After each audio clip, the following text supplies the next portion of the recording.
homosexuality is an unnatural behavior. Why do we know? Because it doesn't produce more life. Nobody likes to say it because you'll get canceled, but I don't have any followers. What is this problem God has with gay people? One reason I don't like talking about gay and straight with Christian people is because they go straight to the Bible says. My question has never been, what does the Bible say? Unless it's to other Christians who believe in that. But when Christians jump out and say the Bible says as proof to somebody who doesn't even believe in the Bible or read the Bible, they sound completely out of touch with reality, which they are. Because they believe the Bible, they want everybody else just to accept the Bible as absolute truth. And it doesn't work that way. It never has worked that way. If you're going to talk to somebody about the Bible who's never read the Bible, your proof cannot be because the Bible said. So you have to actually have real reasons that matter that are universal, because your God is supposed to be universal. And the Bible is a book that's written about universal laws and principles of mind, of involution and evolution, both before physical and after physical. But the Christians of today, in the last really 100 years or so, have no idea about that version of the Bible, that the Bible even explains that.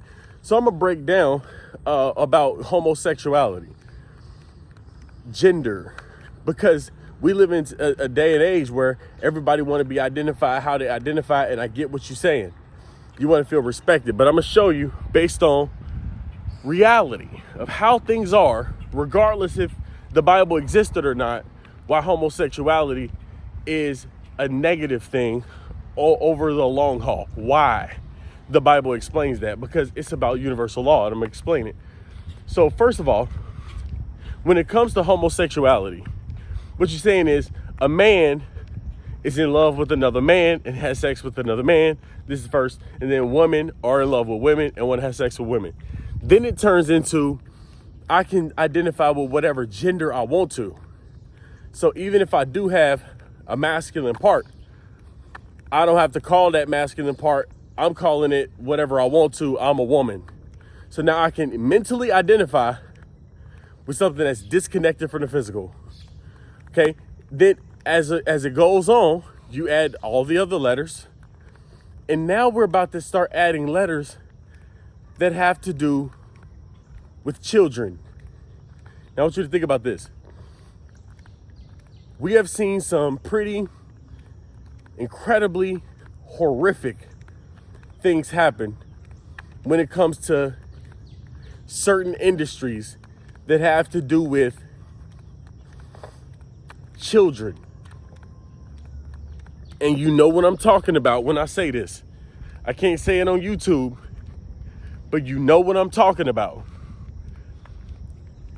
It degenerates into, I can identify with whatever I want. If I say I am 8 years old and I'm a 33-year-old man, you see how that can create some problems. Yes? Well, the reason that the Bible it talks about, how you doing? The reason that the Bible talks about homosexuality the way that it does is not because there's some kind of arbitrary rule about it. The reason it talks about homosexuality the way that it does, the principle of life is life itself. A man and a man, when their physical organs come together, cannot create more life. A woman's organs and another woman's organs coming together cannot create more life. It simply cannot. Biologically, it cannot.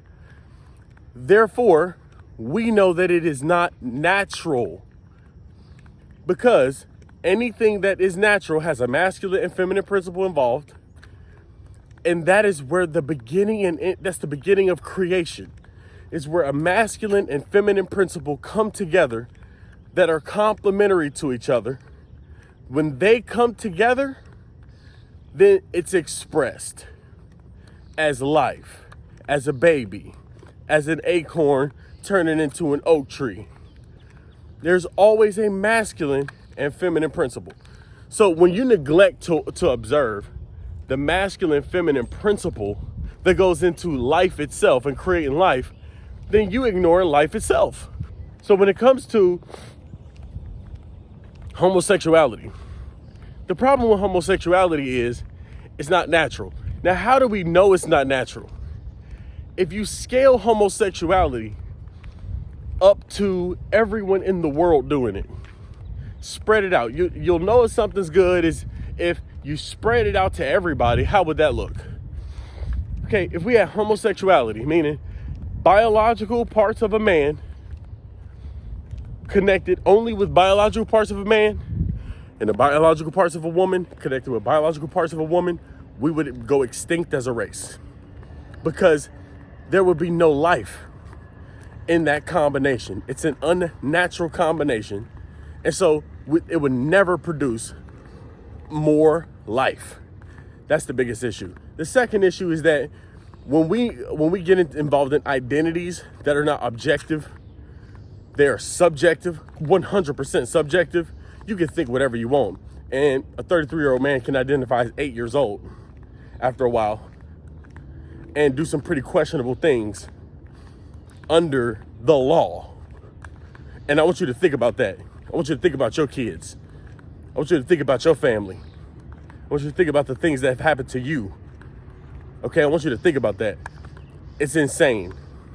So the reason why the Bible is against homosexuality is not because it's just against homosexuality. It's unnatural. And it does not produce life. That's it. Now, why should you have the right to marry your same sex or whoever you want? Do whatever you want, because I'm not your daddy. I don't live your life. I don't live your consequences either. So do whatever you want. And also, at the same time, don't push that on everyone else.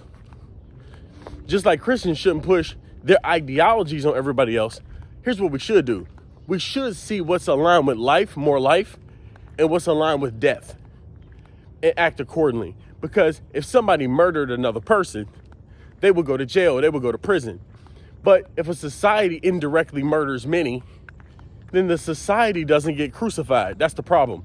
What we're in the middle of is a moral issue, an objective morality issue. And it's deeper than that. It's a spiritual realization, a natural realization. Can you see with natural eyes? Can you look out and look at the trees, look at nature, and realize that nature grows and produces more life, that it multiplies, that every animal and every species multiplies, that the universe is multiplying? Can we observe that? And can we observe the fact that if homosexuality was natural, that it would multiply, but it does not multiply? That's the issue. So since homosexuality does not multiply like nature does, we can conclude it's not natural. Okay? And you can say, well, dolphins do it and other dogs do it, so why can't humans do it? Are you a dog or a dolphin? Are you a dog or a dolphin? Okay? If you are a dog and a dolphin and you feel measurable to their level of intelligence, okay, you're an animal. If you want to live in a degenerate society, let your flesh run amok. Meaning, do whatever your fleshly body tells you to do. When you do homosexual acts, that's not for more life. That's because you want sex. You like the sexual experience you have, and you like the person that you're with. But it don't have anything to do with creating more life. If your life is centered around your pleasures and doing only what pleasures you, and it has no higher level of duty, no higher meaning, no higher purpose or calling, no moral stance, no principles that you live by, okay, then go ahead and let sex be the driver. Let what you want in your body be the driver of what you do. But if you have any sense of higher morality, any sense of higher perception, a deeper understanding that I'm not my own, I belong to the cosmos, I've been blessed with gifts and talents and abilities I didn't create in myself. I've been blessed And it's my job to use these blessings for the greater good of all. I need to understand the higher purpose of us being here and act in alignment with bringing that thing to pass. What is that? Let me discover that. We don't have enough of that conversation. Because if we had enough of that conversation, what we would be doing is, together, we would be looking at what should we do? What is better for us as human beings? And then we will be living up to that. And we'll be asking questions. We'll be questioning ourselves. We will be holding ourselves accountable in relationship to nature. Are we in the most natural, beautiful, natural expression of ourselves? Are we at the highest, most beautiful, natural expression of ourselves? Are we? Or are we in an unnatural state as it relates to money? Unnatural state as it relates to sex? Unnatural states. Are we in unnatural states? That's the question. So, this is just for people who actually hear it, understand it. And this is based on the law. This is based on the law of gender, laws of the universe. So if we want to deny the laws of the universe as we see them in nature and act like they don't exist, okay, they do. We see that when the sun rises and at the highest point, that we have the highest level of vegetation on when we have places that have 4 seasons. When the sun is highest in the sky, the summer solstice, we're having vegetation at an all-time high. When the sun is at its lowest point in the sky relative to the earth, we have our lowest points of vegetation, winter solstice. We can see the waves, the spring equinox, fall equinox. We can see the summer solstice and the winter solstice. We can see those and look at the vegetation outside. At a summer solstice, when the sun is highest, we have the highest forms of vegetation. That's when plants come out. That's when seeds bloom. Then we have winter solstice and they don't. What's going on?